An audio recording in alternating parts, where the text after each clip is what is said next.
তোমরা থাম্বনেল থেকে হয়তো বুঝতেই পারছো, হ্যাঁ আমি কোথায় যাচ্ছি। আমি তারকেশ্বর যাচ্ছি বাবার মাথায় জল ঢালতে। তাই বেশি দেরি না করে সকাল সকাল রেডি হয়ে চলে আসি বাস স্ট্যান্ডে।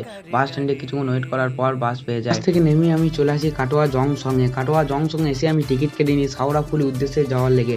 যেহেতু আমাদের ট্রেনের টাইম 10টা 30, অনেক বুকিং খোঁজার পর আমরা ফাইনালি সিট পেয়ে যাই।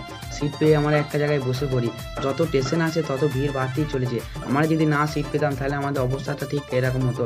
তারপর কিছুক্ষণ ওয়েট করার পর শাওড়াফুলিতে স্টেশনে আমরা নেমে পড়ি। আমরা বলে লয় যতগুলো ভক্ত যতগুলো যাত্রী যাচ্ছিল সব বেশিরভাগই বাবার ভক্ত, তাই সবাই নেমে পড়লো। ওখান থেকে চলে আসি, যেহেতু আমরা বাঙালি যাব না তাই ওখান থেকে ব্যাগ ভাঁড় কেনা হয়ে গেলে জায়গায় দেখি বাবার ভক্ত দেখি সব ফ্রিতে খাওয়াচ্ছে, তাই আমরা ওখানে খেয়ে চলে আসি একটা জায়গায় বিশ্রাম করতে। বিশ্রাম করা হয়ে গেলে ওখান থেকে চলে আসি গঙ্গার ঘাটে। গঙ্গার ঘাটে আমরা জল ভরে আমরা 4 জনে মিলে বেরিয়ে পড়লাম। প্রায় 13 কিলোমিটার হাঁটার পর কিছু খেয়ে দিয়ে আবার জার্নি শুরু করলাম।